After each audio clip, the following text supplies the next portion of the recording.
നമ്മളെന്ത് നമ്പൂരി നമ്പൂരി ഒന്നാകാൻ ഇഷ്ടപ്പെടുന്നില്ല. നമ്പൂരി എന്ന് വെച്ച് കഴിഞ്ഞാൽ നാലമ്പലത്തിനുള്ളിൽ തിരി കളിക്കേണ്ടതെന്ന് ആ ജോലിയൊന്നും ഞാൻ ചെയ്തില്ല. നാലമ്പലത്തിനുള്ളിൽ തിരി തെളിക്കുന്നവൻ നമ്പൂതിരി.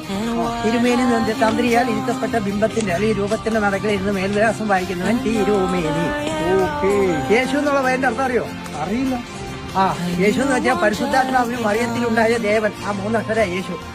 പരിശുദ്ധാത്മാവിന്റെ മറിയത്തിന്റെ ദേവന്റെ ആ ദീർഘപുണ്യ, അതാണ് യേശു. മനസ്സിലായോ?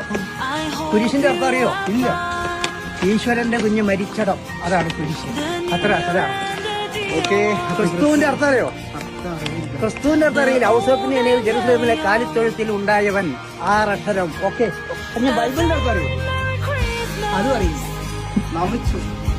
അതായത് ഈ ബൈബിൾ എന്ന് വെച്ചാൽ ദൈവപുത്രനായ ഈശോയെ ബലി നൽകിയ ചരിത്രം ഉൾക്കൊള്ളുന്ന ബുക്ക്.